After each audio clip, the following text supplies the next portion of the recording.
El socialismo, dentro de su presentación teórica, tenía, como vimos, a Engels como, digamos, la base, ¿no?, que se fue desplegando en torno a esta cuestión en particular, por un lado, de un socialismo científico y por otro lado, en relación también con un feminismo fiel a estos presupuestos, que es lo que habíamos visto con esta mujer rusa, Kollontai.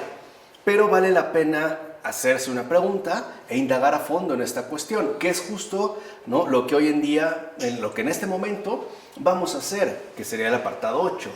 ¿Puede decirse entonces que el feminismo del socialismo real fue exactamente idéntico al que fuera proclamado por sus promotores teóricos? O sea, realmente este socialismo real fue idéntico, fue justo pues lo que se había anunciado en términos teóricos por sus respectivos promotores. Para responder esta pregunta, bastará con que echemos una ojeada rápida a la implementación ya de las ideas feministas que engendró el marxismo en la Unión Soviética a partir de 1917. O sea, nos vamos a ubicar en un acontecimiento históricamente real y concreto, que fue justo la implementación del marxismo en la ex Unión Soviética y sobre todo, de qué manera es que en esta implementación marxista se vivió este socialismo, este feminismo socialista. Para empezar, deberíamos, ¿no?, mencionar que si la propiedad privada era el origen del patriarcado, como había sostenido en su momento Engels y después Kollontai, entonces la progresiva abolición de este régimen económico debería haber traído consigo la tan proclamada liberación de la mujer. Recuerden que también se asocia al opresor con el capitalismo, ¿no? Ya lo habíamos definido de manera particular, y especialmente esta liberación de la mujer en tierras comunistas, algo que, por cierto, la propaganda soviética pretendió hacer creer a todo el mundo.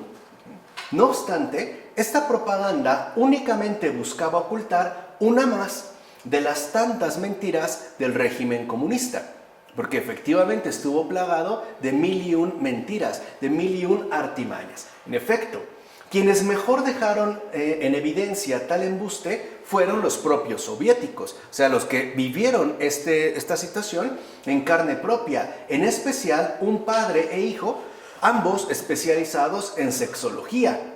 Ambos eran exmiembros del Partido Comunista, o sea, al final sabían de qué estaban hablando, y cuyo amplio trabajo sociosexológico de los dos, del padre y del hijo, les va a valer varios años en el Gulag. O sea, por estos trabajos que ellos realizaron, ¿no?, seriamente en términos sociosexológicos, por estos trabajos, repito, ¿no?, fueron enviados a estos campos de concentración de trabajo forzado en la Unión Soviética, el Gulag, y después finalmente les va a costar el exilio. O sea, fueron, ¿no?, echados fuera de tierras soviéticas. Este par de personas fueron los médicos Mikhail y August Stern. Veamos pues los planteamientos principales en un primer momento que el régimen soviético había ido imponiendo en dos etapas. Ahí es donde vemos también ya este traspaso, ¿no?, que se da a una elaboración programática que tiene que irse dando en base a una implementación paulatina. ¿Qué pasó en estas dos etapas? En la primera etapa, la que se conoció como la etapa de destape, se hizo del amor algo puramente material. Ese fue el primer paso. O sea, en la propaganda soviética se empezaba a afirmar que aquello que se llama amor no era otra cosa más que algo enteramente fisiológico. Recuerden que esto, ¿no?, iba muy acorde con los planteamientos centrales del propio materialismo dialéctico, ¿no? Todo tenía que ser explicado y reducido a una óptica netamente materialista. Con ello de fondo, como el Partido Comunista, ¿no?, soviético se declaraba abiertamente ateo, se buscó con esta primera etapa despojar al amor de todo componente tanto espiritual como moral.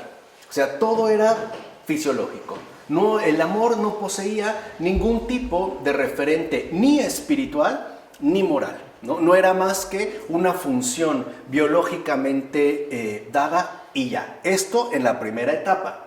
De hecho, la citada Kollontai incitaba en uno de sus ensayos titulado Un sitio para el Eros alado, ¿no? Que fue como uno de los ensayos más importantes que escribió en relación al tema, la propia Kollontai, decimos, ella misma incitaba en este artículo a realizar los actos sexuales como un acto similar a muchos otros, a fin de satisfacer necesidades biológicas que solo son un estorbo y que hay que suprimir, con objeto de que no interfieran lo esencial, la actividad revolucionaria.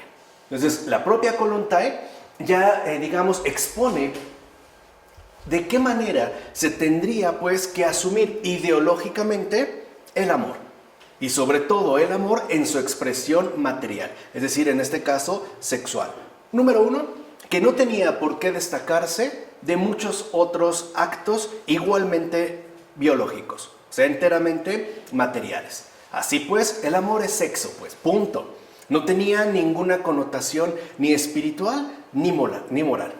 Además, a su vez, este sexo solamente remitía a la satisfacción de necesidades biológicas, que por cierto, como menciona Kollontai, eran consideradas un estorbo o una desviación, incluso más que nada una distracción del objeto principal que se tenía que tener en cuenta, la actividad revolucionaria. O sea, toda la realidad humana tenía pues que orientarse a la actividad revolucionaria. Pero si se daban situaciones biológicamente ineludibles, por ejemplo, las propias funciones sexuales, entonces estas tendrían que ser atendidas de una manera netamente mecánica. ¿Qué era la actividad revolucionaria? Como un acto.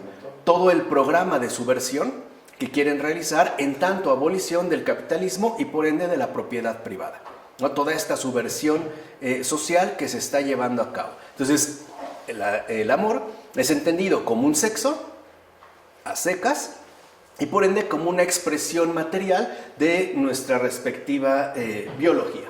Así pues, por decreto, o sea, era una cuestión oficial, el Partido Soviético se va a proponer realizar una socialización de las mujeres. O sea, que su atención, incluso como mujeres, ya no tuviera nada que ver con el amor, por un lado, y que incluso se redujera al máximo el involucramiento de estas mujeres con estas necesidades biológicas. O sea, que la mujer incluso dentro de esta socialización únicamente estuviera en función de la actividad revolucionaria, ya no en función de románticas teorías en base al amor, ni siquiera al propio sexo. La atención pues de las mujeres dentro de este programa de socialización tenía que apuntar única y exclusivamente a los intereses justamente del Partido Soviético. Ahora, este decreto oficial, ¿no?, de socialización es el que refleja bastante bien la mentalidad que el comunismo soviético quería generar e imponer. O sea, entiendas, estamos hablando aquí de un documento oficial que se volvió además de uso obligatorio para todo este territorio. Veamos lo que dice este decreto. A partir de los 18 años de edad, toda muchacha queda declarada de propiedad estatal. Toda muchacha que alcance la edad de 18 años y que no se haya casado está obligada, so pena de denuncias y severos castigos, entiéndase, ¿no? O sea, está obligada y hay una amenaza, o gulag, o exilio, o muerte. Por lo regular era gulag y muerte.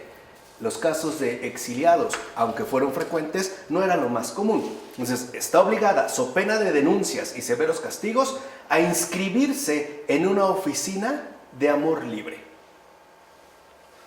Una vez inscrita, continúa diciendo este decreto, la muchacha tiene derecho a elegir esposo entre 19 y 50 años. Los hombres también tienen derecho a elegir una muchacha que haya llegado a la edad de 18 años, suponiendo que dispongan de pruebas que confirmen su pertenencia al proletariado, o sea, que sean miembros, pues, del partido. Para quienes así lo deseen, la elección de marido o mujer puede efectuarse una vez al mes. O sea, pueden estar cambiando una y otra vez al mes.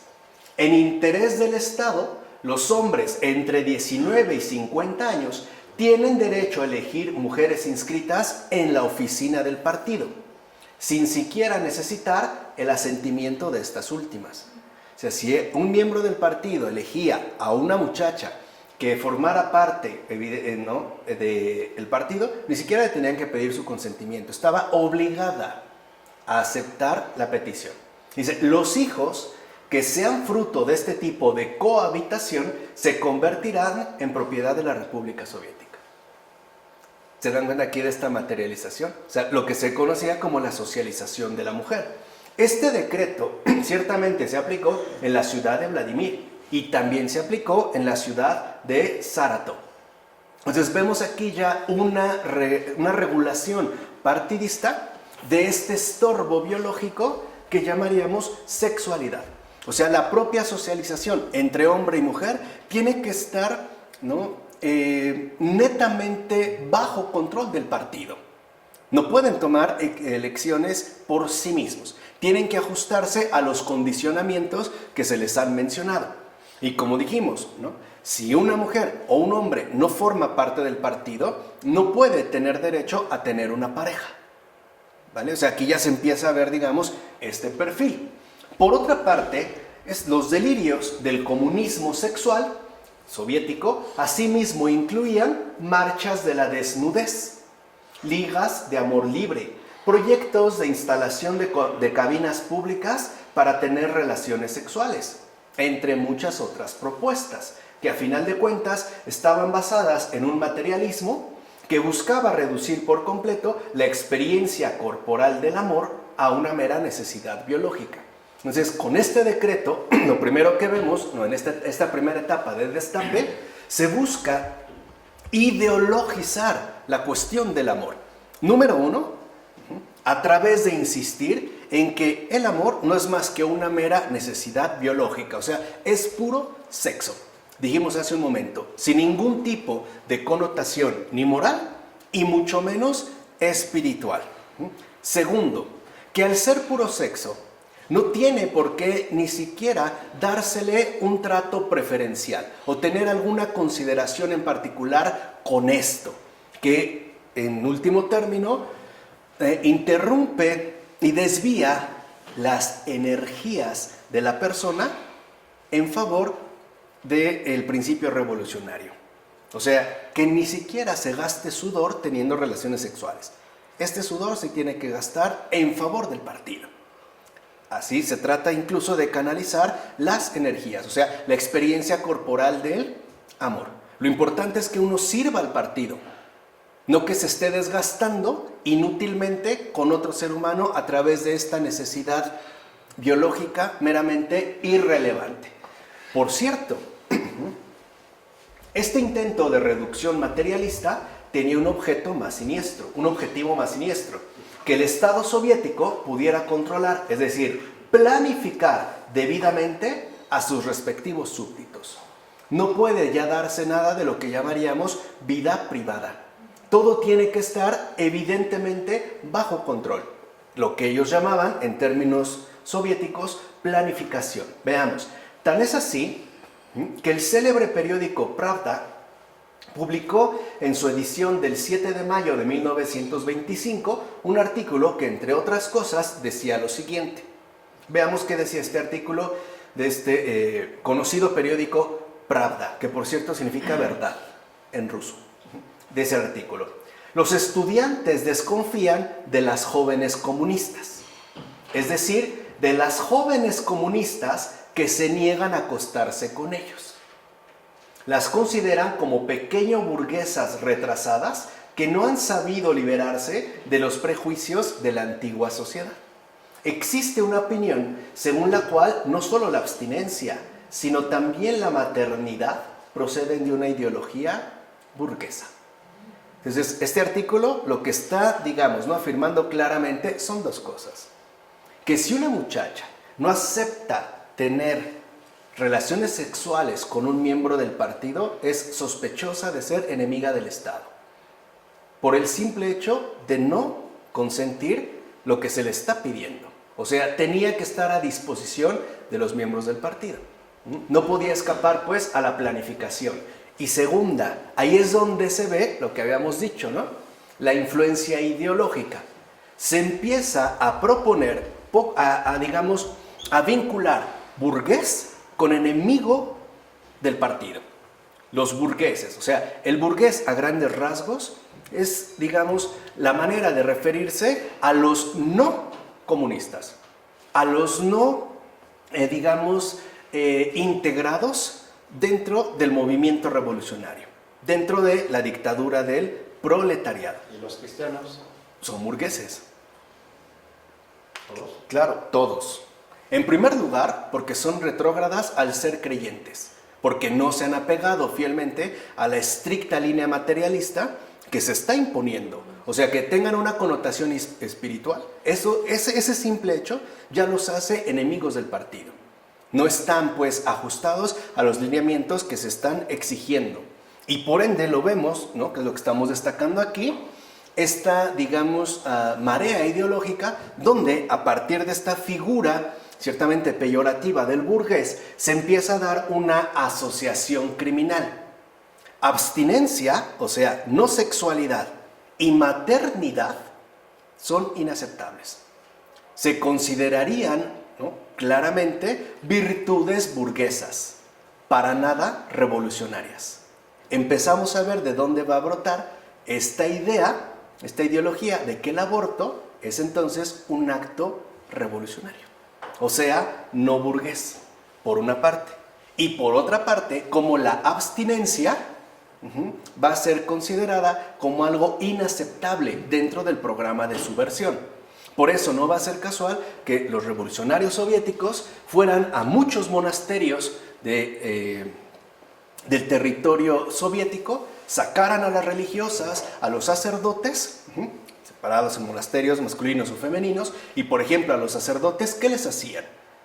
Los desnudaban, sobre todo utilizaban las fechas de invierno, que como sabemos en esas regiones son bastante intensas, ¿no?, con promedios de temperatura de entre 30 y 40 grados bajo cero. Los desnudaban, los crucificaban a los árboles en las estepas y en medio, con un cuchillo, les arrancaban la piel formándoles una cruz. Y les embarraban miel para que los insectos, todavía lo que hubiera ahí, los pudieran martirizar, si no en invierno, en verano. ¿Qué le hacían a las religiosas, estos revolucionarios soviéticos?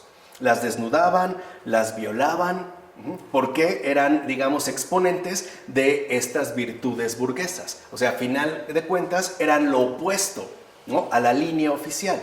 ¿Qué les hacían después? Las cuentas del rosario, que muchas llevaban colgando al hábito, se las enterraban a martillazos en las sienes, una por una. Y para rematar, si encontraban algún crucifijo o ellas llevaban algún crucifijo de cierto tamaño, se lo enterraban en el pecho o se lo metían en la vagina. Y así las dejaban expuestas. Porque aquí se ve, digamos, ya parte, ¿no?, de esta línea única que había que seguir. ¿Y Pavel Florensky Todo, en esta época? ¿sí? ¿Por qué fue detenido Pavel Florensky? Por ser cristiano. Por ser cristiano ortodoxo. Por no someterse a los lineamientos del partido soviético. Justamente por eso. O sea, el delito era no ser soviético, no ser comunista, no apoyar la causa revolucionaria. No se necesitaba otra cosa. Una de las herramientas principales que utilizaron era la denuncia, que era parte también de esta estrategia ideológica.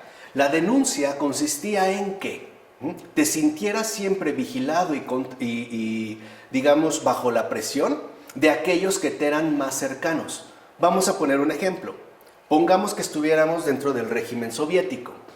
Todo tiene que ser rojo para empezar, porque esos son los rojos, lo dijimos al inicio, ¿no?, versus los blancos, los mencheviques. Bueno, si alguien se lastima algo, por ejemplo Ronnie, y trae una venda blanca y salía a la calle con una venda blanca, con eso era suficiente para poder denunciarlo como opositor del régimen, porque llevaba, ¿no?, una tela blanca amarrada al brazo que parecía entonces mostrar su respectiva fidelidad partidista. Con eso, ese simple gesto, aunque nos parezca una tontería, le podía costar 20, 25, 30 años en un gulag.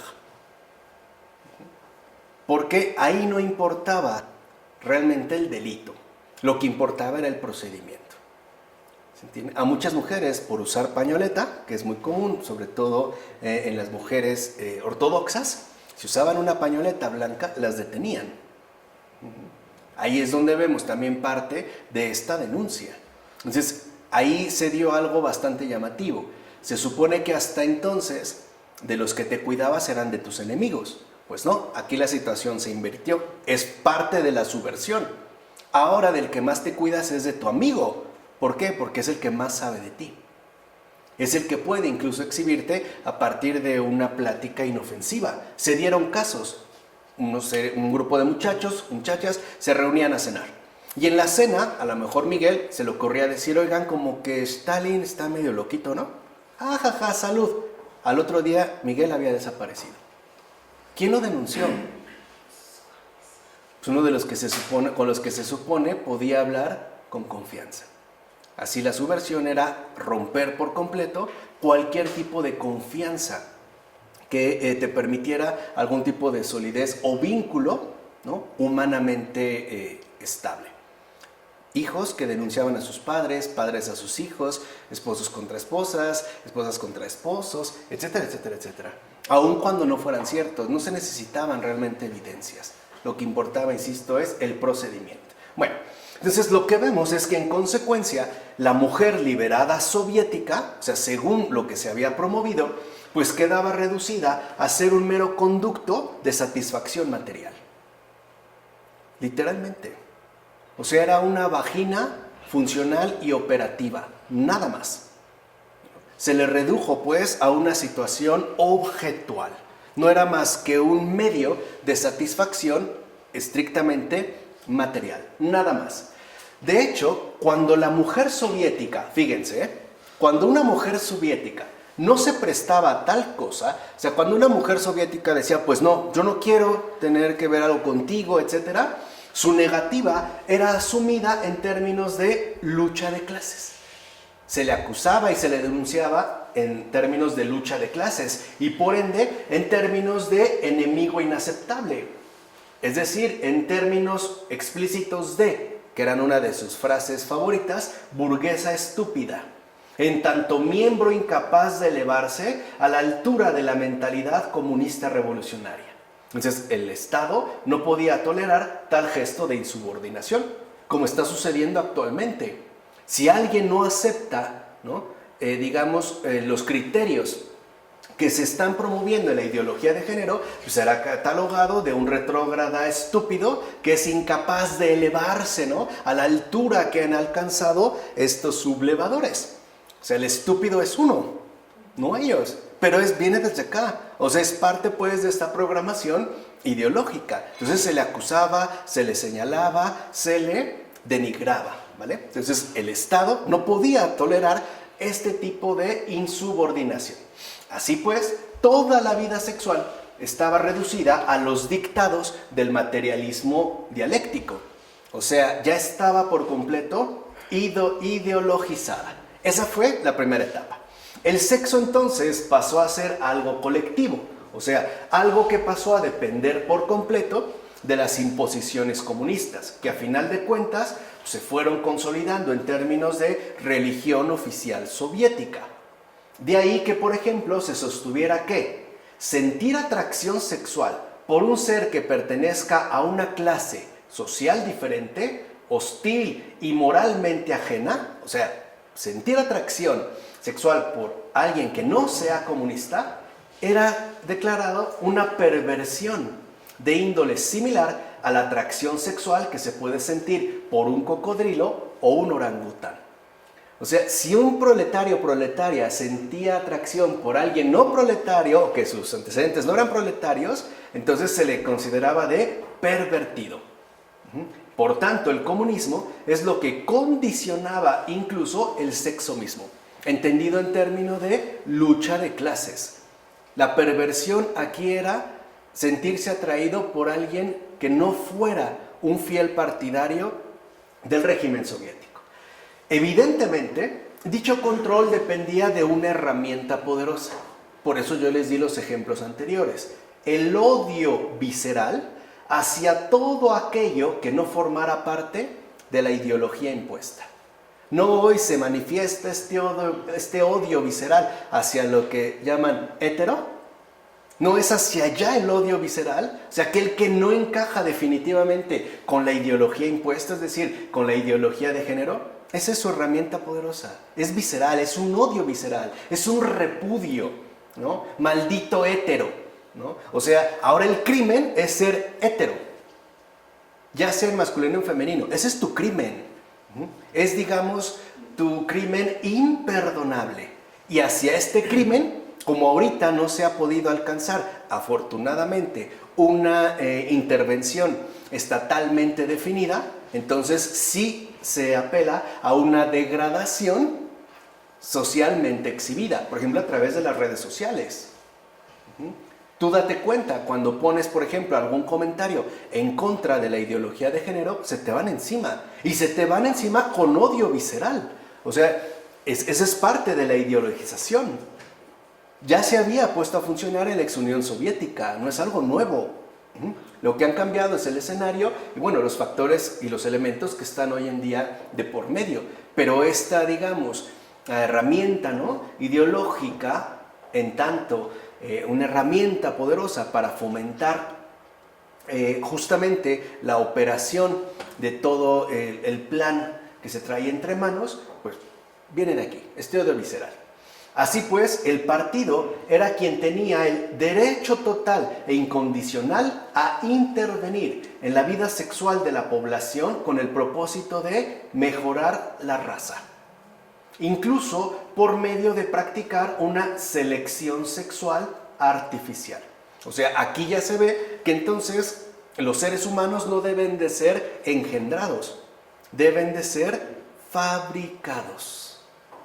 No puede dejarse al azar. Aquí ya no interviene la naturaleza. La naturaleza aquí también ya no tiene que jugar un papel relevante. Al contrario, tiene que procederse a una fabricación netamente controlada. O sea, lo que cuenta ya no es el útero, lo que cuenta es el laboratorio. Quien lo asumió de una manera satírica es el gran escritor, por ejemplo, Mikhail Bulgakov, en su libro Los huevos fatídicos o Corazón de perro, que no va necesariamente sobre lo sexual, pero apunta a este intento de fabricación. Sobre todo lean Corazón de perro y créanme, se van a divertir bastante, ¿no?, que es una de las mentes más lúcidas de este periodo soviético. Bueno, cabe mencionar que incluso el propio Stalin acabó prohibiendo el casamiento de los rusos con personas extranjeras. Lo tenían prohibido. O sea, si un ruso se casaba con una mujer extranjera, iba a ser detenido e incluso podía llegar a ser fusilado. Era un crimen imperdonable. Ahora bien, en la segunda etapa, fíjense, todo lo que se dio ya, ¿no?, en la primera etapa. En la segunda etapa, la legislación y los esfuerzos del Partido Comunista en materia sexual, bajo el mando de Lenin, o sea, antes de Stalin, se fijaron de lleno en un objetivo. Una vez que se dio la etapa de destape, ahora venía la etapa que podemos decir de ataque. Pasaron del destape de la preparación ideológica al ataque directo. ¿Cuál era el objetivo único prácticamente de esta segunda etapa? La destrucción de la familia. Ahora lo principal era destruir la familia. Estas intenciones, como hemos visto, ya estaban presentes, dice Agustín Laje, tanto en Marx como en Engels. No es algo preciso. Estaban en Engels, en Marx no. Ya dedicaremos unas palabras a Marx, pero hay que tener algo aquí claro, ¿no? En Engels. O sea, el objetivo es la destrucción de la familia. Yo ya les di un adelanto de cómo se procedía en la vida real, a través de la desconfianza, ¿no?, y la denuncia permanente de unos contra otros. Si, por ejemplo, los hijos eran entrenados ya en la ideología soviética y de repente veían en sus padres o sospechaban, o bueno, ¿qué digo sospechaban? Imaginaban que su mamá o su papá tenían una actitud burguesa, ya sabemos que ese era el crimen mayor, ellos mismos iban a denunciarlos, Ellos mismos los iban a denunciar ante la oficina del partido, ante el comisario, por ejemplo, del pueblo, como le llamaban, que era justo uno de los exponentes principales para mantener a raya a toda la población. Bueno, ¿por qué entonces el comunismo se empeñó impetuosamente en destruir a la familia? O sea, ¿por qué se propuso el comunismo ya soviético, en primer lugar y sobre todas las cosas, destruir la familia? ¿Por qué? O sea, ¿por qué no buscaba otras cosas? ¿Por qué ese objetivo? Por una simple y sencilla razón. Porque la institución familiar supone un resguardo firme de la persona y de sus relaciones más próximas frente a la intromisión despótica del Estado. O sea, por decirlo brevemente, la familia es el espacio de libertad que de fondo es el único capaz de competir y combatir los dictados del poder estatal. Cada familia es un reino. Ninguno de nosotros en el hogar nos regimos, por ejemplo, por la constitución política correspondiente. Ninguno de nosotros. O sea, ninguno se apega, por ejemplo, para comer o para dormir en base al artículo tal, inciso A, B, ninguno de nosotros. O sea, lo que quiero que entiendan es que solo la familia es capaz no solo de competir, sino incluso de combatir los dictados de cualquier poder estatal. Es lo único. Es esto justamente lo que se le iba al Estado. Por eso lo primero es desarticular, desmontar, destruir, acabar con este último reducto de oposición a todos los programas estatales de control. ¿Se entiende? O sea, pongamos un ejemplo a lo mejor muy básico, pero para que entiendan a lo que voy. Si en nuestra respectiva casa se nos da la gana de sentarnos a desayunar en calzones, lo peor que puede pasar es que nos digan, ay, no seas cochino, ponte un pants, como así, bla, bla. Podemos discutir, pero eso no lo podemos hacer afuera. Por ejemplo, en un restaurante no lo podemos hacer, porque ahí hay una regulación definida. Entonces, lo que quieren acabar, pues, al buscar destruir a la familia, lo que pretendió el Estado soviético era quitarle al ser humano el último reducto de libertad que le pertenece. Este proceso fue siendo gradual. Hoy lo han conseguido. Ya no necesariamente a través de un enfrentamiento abierto entre unos y otros, aunque ahorita con la ideología de género actual, sí. Donde se muestra, ¿no?, este espacio doméstico como una especie de campo de batalla. Una guerra fría, ¿no?, de odio visceral de unos contra otros. Pero sí lo han hecho a través de otra estrategia muchísimo más sutil, la legalización. ¿O no es verdad que hoy en día, muchas veces, cuando se sufre o se padece un divorcio, no serán las instancias legales las que decidan con quién se quedan los hijos? ¿No interviene, pues, un aparato legal, jurídico, dentro de la familia? Ahora ya no tenemos, digamos, como a este espacio dado. Parece que todo se ha vuelto de legal en lugar de ser algo estrictamente familiar. ¿Cuántos hijos pequeños, aun siendo pequeños, no hay ya en la actualidad que le dicen a sus padres, tú me pegas y yo te demando, o te voy a meter a la cárcel? Y hay amenazas claras. O sea, ¿por qué? Por este respaldo. Quiere decir que ahora incluso, de manera triste, los asuntos que en principio son enteramente familiares se han vuelto al final asuntos legales, o sea, estatales. Así también se ha desarticulado. O sea, forma parte de esta estrategia de destrucción de la familia. Bueno, dicho brevemente, o sea, la familia es en principio la que educa a los hijos, la que produce, reproduce y transmite tradiciones fundamentales. La familia es la que mantiene vivas las creencias y los fundamentos esenciales de toda articulación social. Y por ende, la familia es la única que se logra mantener al margen del poderío desplegado por el poder político en turno. Es la única, Es la única, pues, que en realidad se le escapa de las manos.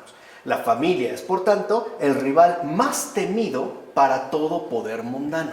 Para cualquier poder mundano, La familia es el poder más temido. Y entiéndanse, poder estatal o no estatal. Así pues, el conjunto de la articulación social tiene sus bases en el ámbito familiar. Y para que dicha sociedad sea absorbida por el poder del Estado, que era justo la pretensión del Partido Soviético, debe primero vencer, o sea, destruir su íntimo fundamento. Solo así logrará controlar por completo al conjunto social y por ende llevar a cabo la invasión despótica que el poder mundano se propone conseguir, cueste lo que cueste.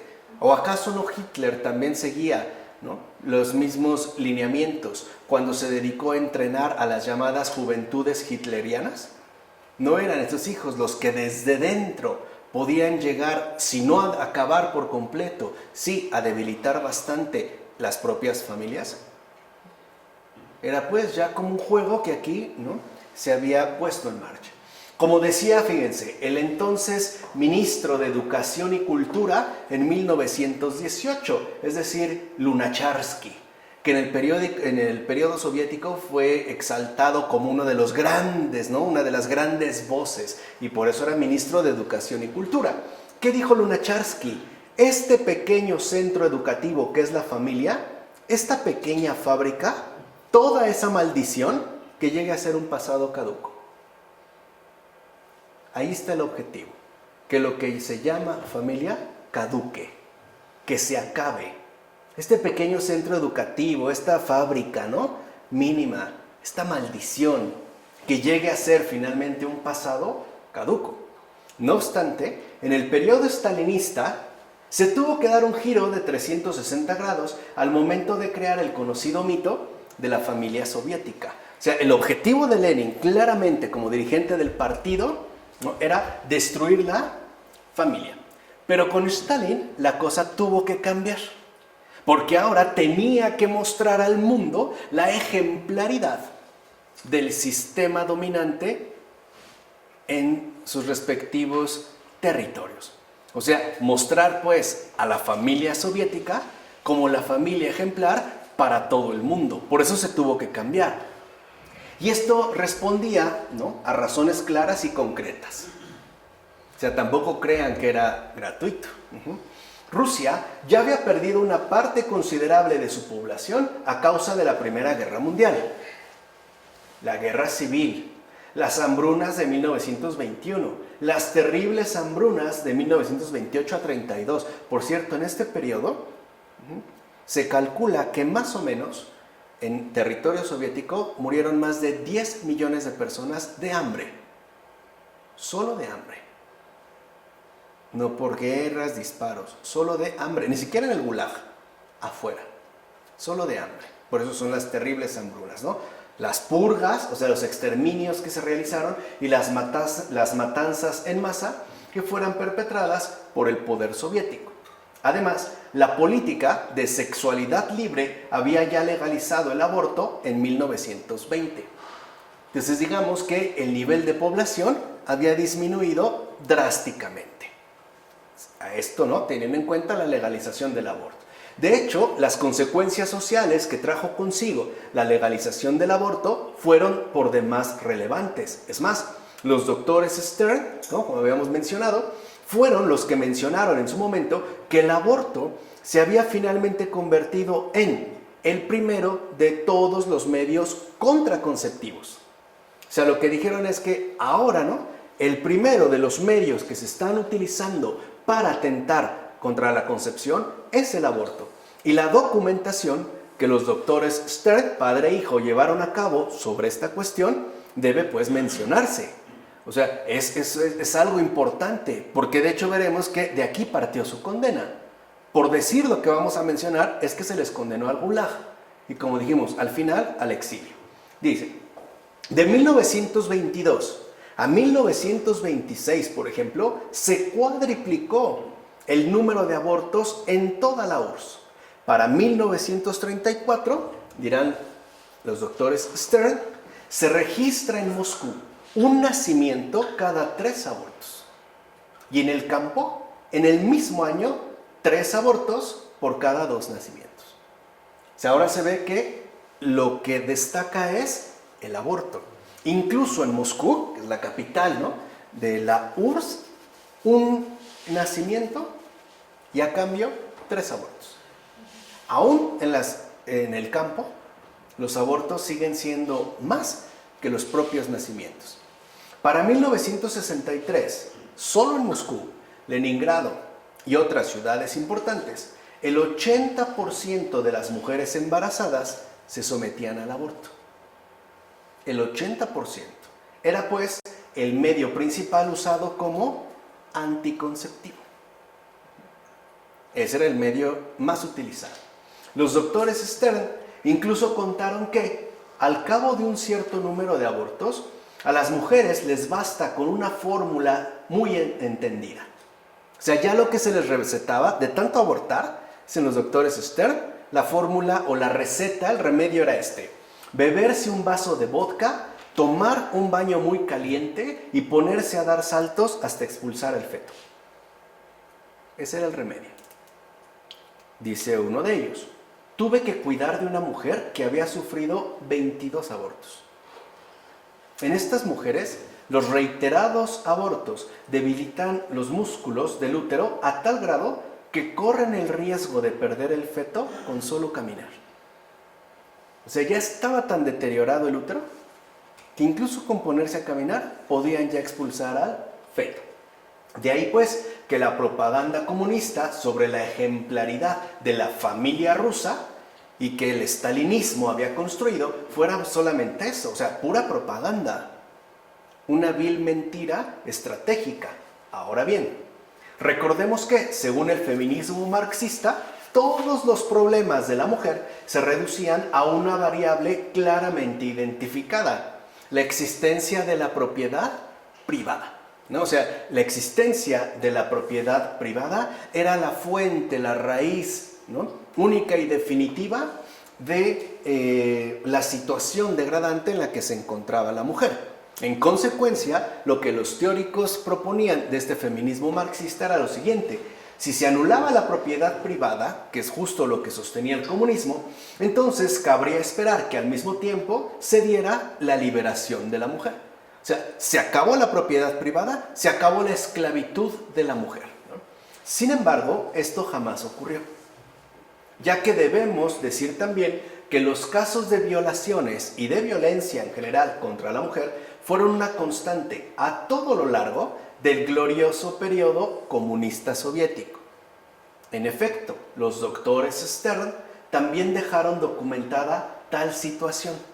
Esto fue precisamente lo que les costó varios años de reclusión en los campos de concentración soviéticos, o sea, en el Gulag, ya que manchaban deliberadamente la imagen del partido. O sea, por haber dicho la verdad, se fueron a la cárcel, a los campos, y de verdad, unas condiciones tremendas. Si no quieren leerse los 3 volúmenes del gran Alexander Solzhenitsyn, titulados así, Gulag, Gulag 1, Gulag 2, Gulag 3, por lo menos léanse esta novela de dimensión bastante reducida, llamada Un día en la vida de Iván Denisovich. Un día. Y él lo único que hace es narrar lo que puede ocurrir un día, no lo que podría suceder en 30 años. Pero digo, si seguimos bajo estas condiciones de confinamiento, ya váyanse pidiendo los 3 volúmenes de Solzhenitsyn. Créanme, vale la pena. Bueno, una de estas documentaciones que, digamos, fue, ¿no?, la culpable de que los apresaran fue la siguiente. Dirá uno de los doctores Stern: la madre de mi enfermo era una campesina de Bachkiria. Durante los años del hambre, acuérdense, las hambrunas, había llegado a la aldea de Ufa para conseguir pan. En el andén de la estación de tren se le acercó un chequista. Chequista eran, digamos, la llamada cheká. Era la policía, pues, ¿no?, encargada de velar por los intereses del partido entre la sociedad. Eran los opresores, pues, ¿no? Decían cheká, por eso se decía como chequista, que por cierto era el antecedente de la UGP y después de la famosa KGB. Bueno, es la cheká, por eso se le llama chequista. Armado, fíjense, ella llega a buscar pan a la hambruna, llega el tren. Ahí, en la estación, se le acerca un chequista armado y se la llevó consigo. Esta mujer poco experta en el amor, la campesina, ¿no?, esperaba recibir un pedazo de pan a cambio de su cuerpo. Pero cuando llegaron a la casa de este chequista, este le ordenó que se desnudara y la entregó a su perro. O sea, él ni siquiera la entregó a su perro. Tanta era el hambre de la campesina, y es cierto, les digo que en este periodo lean El Sol de los Muertos. Lean de verdad este gran libro de El Sol de los Muertos, porque ahí también se expone a alguien que ha padecido estas terribles hambrunas y que no dudó. Iván Shmeliov no dudó a decir abiertamente que se dieron casos para nada infrecuentes de canibalismo debido al hambre. Sabemos que el hambre enloquece, ¿no? Ya se dieron casos y por cierto se conservan fotos. Ustedes busquen así, pueden buscar imágenes, canibalismo en Ucrania, y verán que encuentran. Pero bueno, entonces este chequista llega a su casa y la entrega a su perro.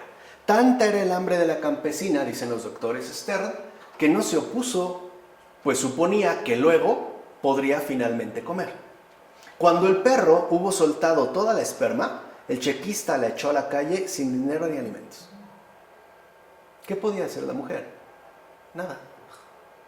¿A quién podía recurrir? A nadie. Él había sido tomada por la autoridad. Y además, como dijimos, el proceder del partido era incuestionable. No se podía cuestionar. Además, los doctores Stern asimismo cuentan que la violación de mujeres fue una práctica corriente, ya que eso era una consecuencia esperable del culto a la fuerza que el régimen propagó al interior mismo de las relaciones sociales. De hecho, fue célebre el escándalo del famoso cineasta soviético Roman Karmen, que fue condecorado como artista del pueblo de la URSS, que era la mayor distinción otorgada al mundo del espectáculo. Karmen, este famoso cineasta soviético, fue acusado de subir a su auto a niñas de 13 y 14 años para luego violarlas. Era un hecho sabido. Incluso se le acusó abiertamente. Pero, como ocurría con los dueños del poder y de sus amigos, pues el caso quedó en descarada impunidad. Es más, el propio partido se hizo presente para defender y proteger a su fiel y destacado cineasta. No se procedió absolutamente para nada contra él. Es más, los que se empeñaron en mantener las denuncias fueron silenciados. ¿Qué les esperaba? En principio, el Gulag. Bueno, y por si esto fuera poco, las violaciones colectivas también tuvieron una frecuencia destacada durante el régimen soviético. De hecho, el Diario del Maestro publicó el 26 de junio de 1926 un artículo donde se denunciaba la violación de una alumna por parte de 7 compañeros de estudio. O sea, esta jovencita la violaron 7 compañeros. El artículo mencionado hizo conocer el caso como las costumbres de Chubarov, nombre de una calle de Leningrado, porque ahí es donde se había dado. La liberación de la mujer, pregonada por el comunismo soviético, era pues otra mentira más. Nunca se dio, nunca se vivió.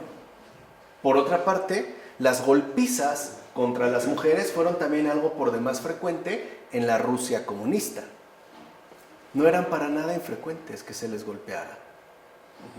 Y además, otra vez, ¿a quién podían recurrir? O sea, en síntesis, la eliminación del capitalismo y la subsecuente imposición de las condiciones materiales de la existencia jamás eliminó el ejercicio de violencia perpetrado por los hombres hacia la mujer, tal y como de hecho lo anunciaban los marxistas a través de su preciada edad de oro del matriarcado. O sea, aquí se veía, como les dije, que no tenía ningún tipo de sustento históricamente real. Era una invención. Que esto nunca se había dado, no se volvió. Y eso que se eliminó el capitalismo, se impuso el comunismo.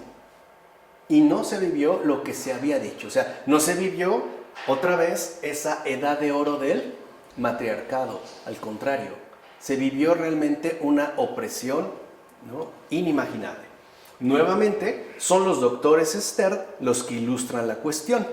Y lo hacen a través de un hecho concreto. Fíjense, En Moscú, un tornero llamado Merslyskov pegaba regularmente a su mujer Nadezhda. Pegar es poco, pues la molía a golpes metódicamente. Primero daba puñetazos y patadas, y después seguía pegándole con ayuda de un martillo o un desarmador. Cuando la mujer se desmayaba, el marido la sumergía en un baño de agua fría y volvía a empezar. O sea, digamos, la reanimaba para seguir golpeándola. Bueno, Nadezhda finalmente falleció mientras su marido realizaba una más de sus frecuentes operaciones. ¿Quién procedió? Nadie. ¿Qué se hizo?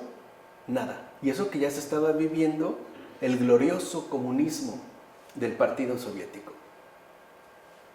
En ningún momento se había realizado lo que sus teóricos habían prometido. Pues bien, la vida de la mujer bajo el socialismo real también implicó el problema de la prostitución. Fíjense, según el feminismo marxista, ¿cómo no? La misma prostitución era consecuencia del régimen económico basado en la propiedad privada. ¡Maldito capitalismo! Era gracias, ¿no?, a las relaciones, a las relaciones de explotación social que la mujer había sido, ¿no?, como orillada a la prostitución. O sea, era efecto de un régimen económico inaceptable, el capitalismo que estaba basado en la propiedad privada. De hecho, en el Manifiesto Comunista, tanto Marx como Engels ya habían afirmado que con la desaparición del capital también desaparecerá la prostitución. O sea, en pocas palabras, si desaparece el capitalismo, ¿no?, esta mierda del capitalismo, lo que a continuación sigue casi ipso facto es el paraíso. El paraíso terrenal, perdón, el comunismo, ¿no?, como ellos le llamaban. Ok, la citada Kollontai afirmó también que esta vergüenza, o sea, la prostitución, se la debemos al sistema económico hoy en vigor, que por cierto muchos no siguen hablando en estos términos. Pareciera que están como replicando, ¿no?, las afirmaciones de Kollontai. Pero bueno, dirá Kollontai, esta vergüenza a la prostitución se la debemos al sistema económico hoy en vigor, es decir, a la existencia de la propiedad privada. Pero una vez que haya desaparecido, automáticamente desaparecerá el comercio de la mujer.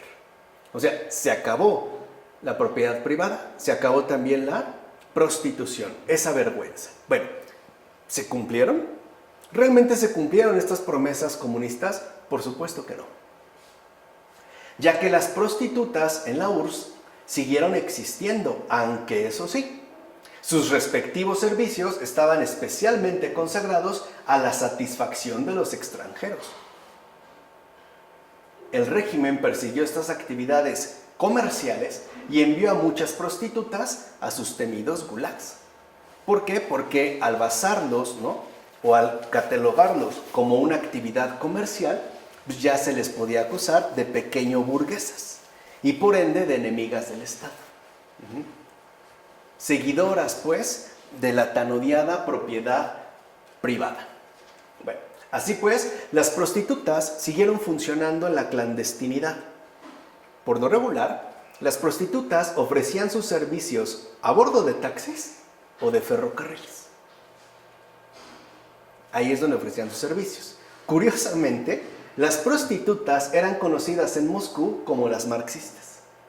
Se les conocía como las marxistas, y no por recitar de memoria todos y cada uno de los postulados del materialismo dialéctico, cosa que ni conocían ni les interesaba, sino porque muchas de ellas, de hecho era, digamos, lo común, ¿no?, se reunían a esperar a sus respectivos clientes delante del monumento dedicado a Karl Marx.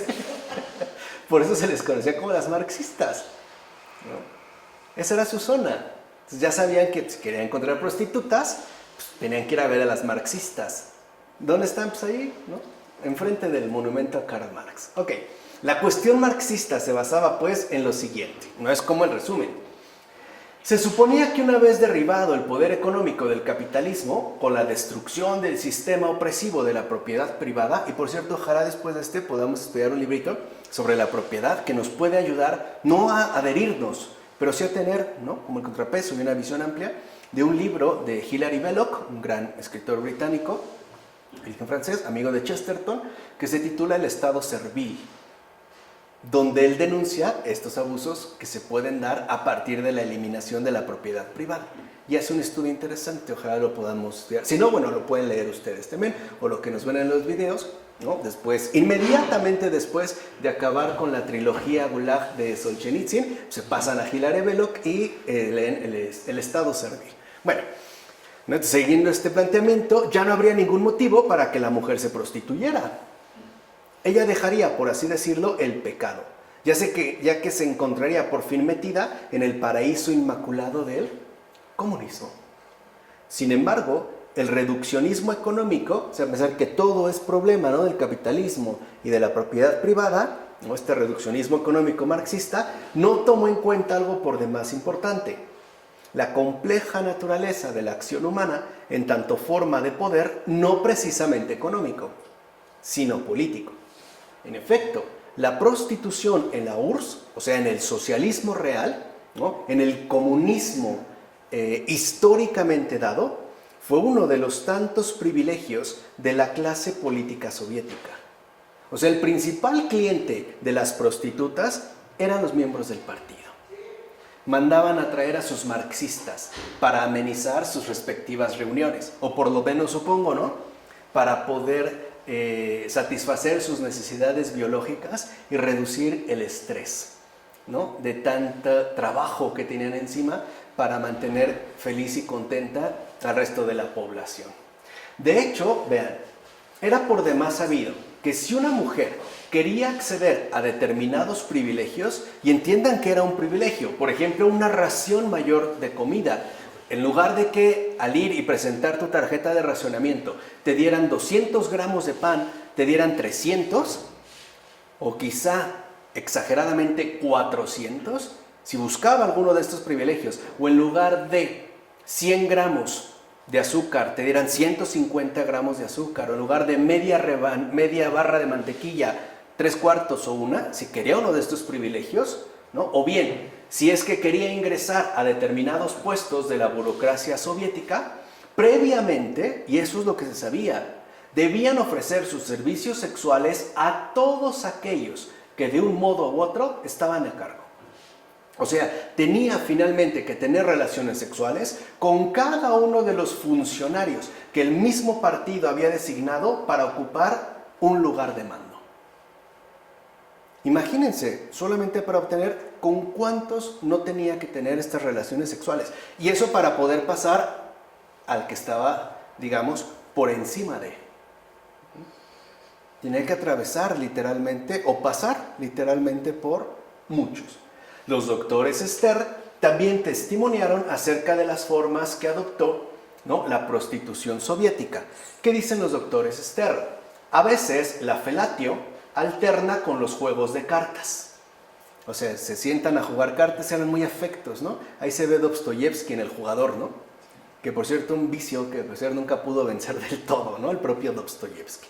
Pero bueno, muy afectos a las cartas, ¿no?, muy, digamos, una herencia muy francesa, ¿no?, que tuvieran ellos. Bien, a veces la felatio, dicen los doctores Stern, alterna con los juegos de cartas. Hay prostitutas de 13, 14 años, es decir, casi unas niñas, que actúan bajo la mesa mientras 4 hombres juegan a las cartas. El que pierde paga por todos. O sea, mientras ellos están jugando, estas niñas, 13, 14 años, están, ¿no?, haciendo sexo oral a cada uno. Además, las prostitutas no siempre eran retribuidas con dinero. No crean que siempre era como un intercambio monetario o económico.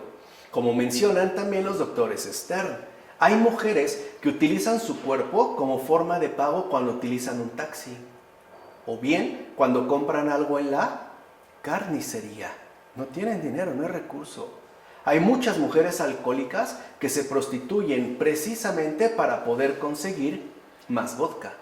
Este era justamente el verdadero perfil de aquel paraíso femenino que habían prometido instalar los teóricos marxistas.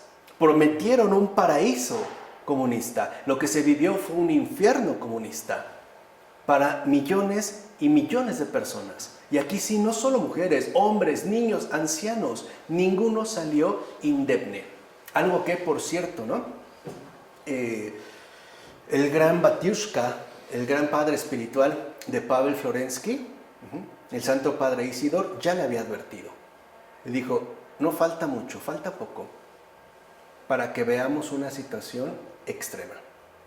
Tal parece que tendremos que volver a los tiempos de las catacumbas. Y se cumplió, ¿eh? Ni 15 años pasaron, cuando ya el padre Isidor le había avisado a Pavel Florensky, a su hijo espiritual. Bueno, finalmente queda un aspecto más del comunismo que no podemos pasar por alto: el supuesto goce por parte de la mujer de todos los derechos políticos. Ahora la mujer se supone que iba a gozar de todos los derechos políticos. Pues bien, bajo el comunismo soviético y su régimen de partido único, los derechos políticos para todos, es decir, para los hombres y mujeres de a pie, siempre fue una promesa jamás cumplida. O sea, una mentira más. Tal imposibilidad venía dada por la propia naturaleza del régimen. En efecto, hablar de una libertad política bajo las condiciones de una dictadura totalitaria es una contradicción en sus propios términos. Si estás hablando, ¿no?, de una dictadura totalitaria, no puedes entonces promover una libertad política por igual. Al contrario, justamente la dictadura totalitaria lo que se propone es acabar con las libertades, que es lo que habíamos mencionado al principio, y sobre todo con su refugio más pleno y más efectivo, la familia. El testigo más dramático y crudo de esta inherente contradicción es, sin lugar a dudas, el Gulag. Cualquier persona que aún se considerara libre o que hablara libremente, acabó en el Gulag. El Gulag albergó a millones de hombres y mujeres cuyo delito máximo imperdonable era el siguiente: no ser comunistas. Ese era el delito imperdonable. No vivir bajo el control total del partido. Ese era el delito, no ser comunista. Ese era realmente el delito imperdonable. Ahora bien, aún aceptando, ¿no?, aun cuando aceptáramos la supuesta extensión de derechos políticos para las mujeres bajo el comunismo soviético, llama la atención que la efectiva participación de las mujeres en el poder real, o sea, que las mujeres estuvieran involucradas realmente en las decisiones políticas y por tanto en la estructura jerárquica de la URSS, nunca se manifestó en absoluto. Nunca. Veamos pues la estructura de poder soviética. El Soviet de la Unión o Soviet de los Diputados del Pueblo fue una de las principales cámaras políticas del Partido Comunista. O sea, digamos, era el órgano fundamental del Partido Comunista extendido en todo el territorio. En toda la historia de este importante órgano legislativo, jamás, nunca una mujer pudo llegar a presidirlo. Nunca hubo una mujer presidiendo, ¿no?, este Soviet de los Diputados del Pueblo o el Soviet de la Unión. De hecho, ninguna mujer, ninguna, presidió cámara alguna. Y mucho menos llegó a ser jefe de Estado o vicejefe de Estado. Jamás, ¿eh? Ninguna destacó, pues, en los tiempos soviéticos por tener un papel políticamente destacado. Ni una. Ninguna mujer presidió siquiera el Consejo de Comisarios del Pueblo, que era la máxima autoridad gubernamental del poder ejecutivo soviético. Tampoco. Dicho brevemente, las mujeres jamás tuvieron algún papel destacado en términos de gobernanza política. Durante el régimen soviético, jamás. Su causa, eso sí, era usada por el régimen comunista, pero no se acudió a ninguna mujer para un puesto de mando. Nunca, ¿eh? Nunca. En todo caso, la causa feminista fue una de las principales armas culturales que usara el comunismo. Lo mismo que hace actualmente, ya no le llaman comunismo, hoy es ideología de género. Pero la causa de las mujeres, que evidentemente es real, se utiliza en términos de arma cultural. Entonces, de fondo, el propósito de esta utilización consistía en promover masivamente un odio visceral contra todos los enemigos del régimen comunista, así como hoy se está proponiendo ya un odio visceral contra todos los enemigos de la ideología de género. Les decía, ahora el enemigo es el hétero, ¿no? Y ahora le llaman, ¿no?, hasta el heterocapitalista patriarcal, ¿no? El heterocapitalista, o sea, ese es el enemigo, es el inaceptable. Bueno, naturalmente, el uso de la causa feminista remite a un método de implementación, fíjense, aquí hay un aspecto destacado, que afortunadamente ha puesto al descubierto Yuri Bezmenov. Yuri Bezmenov, alias Thomas Schumann, fue un exagente de la KGB. O sea, Thomas Schumann, exagente de la KGB, fue el que puso al descubierto cómo fue usada esta causa feminista en términos de arma cultural. Y puso al descubierto cuál era este procedimiento que llamaban método de implementación. Veamos. En 1983, fíjense, no es tan lejano a nosotros, Bezmenov declaró públicamente lo siguiente. Dijo Bezmenov: solamente el 15% del dinero, del tiempo y de mano de obra destinado a la KGB se dedica al espionaje como tal. Todos siempre habíamos pensado que la KGB, ¿no?, era la contraparte soviética de la CIA norteamericana. ¿Sí o no? O sea, que era una sede de espionaje por excelencia. Pues no. Solo funcionaba como espionaje en términos del 15%, o sea, una mínima parte. Dice, el otro 85%, fíjense, para eso estaba la KGB. El otro 85% de dinero, de tiempo, pues, y de recursos, incluso humanos, se destina a un proceso lento que nosotros llamamos o subversión ideológica, o medidas activas, o guerra psicológica. A eso se dedicaba el 85%.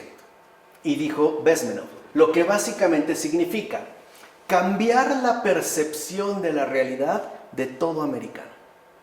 Ese era el objetivo. El objetivo era cambiar la percepción de la realidad de todo americano. Recuerden que era como el enemigo número uno, ¿no? Estados Unidos contra la ex Unión Soviética. La KGB tenía como principal propósito cambiar la percepción de la realidad de todo americano. A esto le llamaban subversión ideológica, o medidas activas, o guerra psicológica. Y vean cuál era la estrategia. Dice Bezmenov, basta una extensión tal de dicho cambio para que, a pesar de la abundancia de información, nadie sea capaz de llegar a conclusiones sensibles para poder defenderse a sí mismo, a su familia, a su patria o a su país. Por eso se implementaba en términos, ¿no?, de un proceso lento. En todo caso, Bezmenov agregaba que, ¿no?, se trata de un gran proceso de lavado de cerebro. Como él lo dijo. Ese era el objetivo, pues, de la KGB principal. Lavar el cerebro. O como decían en términos técnicos, cambiar la percepción de la realidad de todo americano. Y que de hecho, ¿no?, este gran proceso de lavado de cerebro consta de 2 etapas. Dichas etapas comienzan por aquello que la KGB llamó la desmoralización. Y esto se llevó a cabo, O sea, las manifestaciones que hoy vemos en Estados Unidos también vienen de acá. Veamos qué es la primera etapa, la desmoralización. Esta etapa inicial requiere de 15 a 20 años de implementación. O sea, no es algo que se dé, ¿no?, ni a la ligera ni de inmediato. Está bien programado. De 15 a 20 años de implementación, ya que, dice Bezmenov, este es el número mínimo de años que se requiere para educar a una generación de estudiantes en el país expuesto a la ideología preparada. Entonces, ¿cuál fue el país elegido? Estados Unidos de Norteamérica. Ese fue el país elegido. A este país hay que dirigir la ideología preparada. Dirá Bezmenov. Así pues, la ideología marxista-leninista está siendo bombardeada en las blandas cabezas de al menos 3 generaciones de americanos. Al menos 3.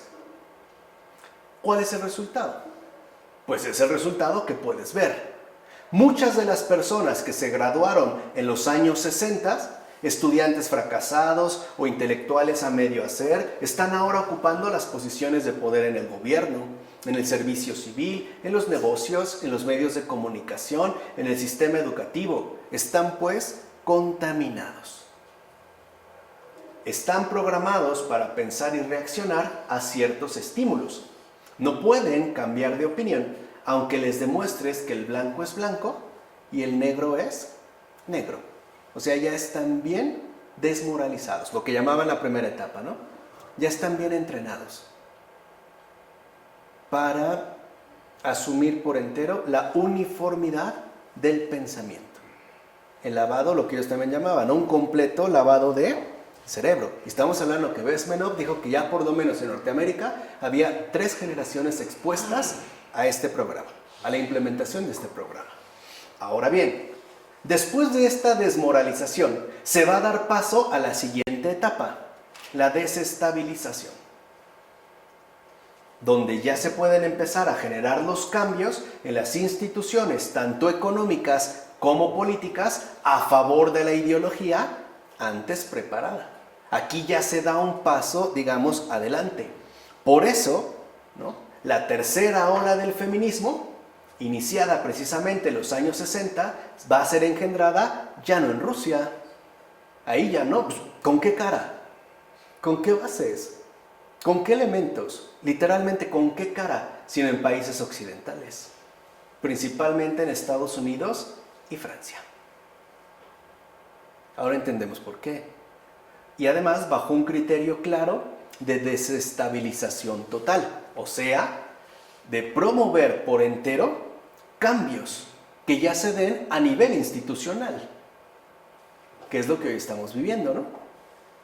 Cambios a nivel ya de las instituciones, equidad de género, paridad de género, etcétera, etcétera, etcétera, etcétera. Legalización de esto, legalización de aquello, porque ya se está en la fase de desestabilización, o sea, de promoción abierta de instituciones que estén a favor, vamos, que trabajen pues para la ideología que previamente se programó, que con tiempo se ha venido programando. Entonces lo que vemos es que el feminismo culturalista y o neomarxista será justo el responsable de la germinación y ya difusión a gran escala de la llamada ideología de género. Aquí ya empieza. ¿A partir de qué década dijimos? Los años 60, que es justo en lo que ya vamos a indagar la siguiente ocasión. Es decir, en esta tercera ola del feminismo, que no es ya más que la implementación activa, o por usar uno de los términos que creo que les agrada, proactiva, ¿no?, de la ideología de género, en esta tercera ola del feminismo. Pero entiendan cómo hay pues una serie de pasos previos cuya programación básicamente no ha cambiado. Lo que ha hecho es que se ha radicalizado, pero no ha cambiado. ¿Cómo van a implementarlo en países occidentales? ¿De qué forma? De una manera institucional. Por ejemplo, que si en las escuelas, como está sucediendo alrededor del mundo, México no es una excepción, que si, por ejemplo, mandas a tus hijos a la educación básica, en la escuela, institucionalmente hablando, el niño no quede restringido al uso de pantalones o la niña a falda. Que si el niño decide ir con falda, eso tiene que darse. Y si la niña decide no llevar falda, sino pantalones, adelante. De esa manera. Entonces, ¿cómo le están llamando? Equidad de género. O, ¿no?, paridad de género. Pero ya a un nivel institucional. O sea, que las propias instituciones sean ahora las que fomenten, patrocinen y defiendan, ¿no?, la ideología que se programó con anterioridad. De esa manera es como se está llevando a cabo, en todos los niveles y en gran parte del mundo. Por ejemplo, que institucionalmente tú ya no hagas diferencia entre uno y otro, ¿no? Que si, por ejemplo, acudes a un baño, ya no dividas entre hombres y mujeres, que sea asimismo un tipo de baño neutral. Ahora ya no se da dentro, digamos, de las aulas, sino en el espacio de la esfera pública. Así es como se está implementando. Y de hecho va ganando cada vez más terreno. Así pues, la siguiente ocasión ya entraremos a indagar a fondo en esta tercera ola de feminismo y ya, ahora sí, en la llamada ideología de género. Del Padre, del Hijo, del Espíritu Santo. Amén.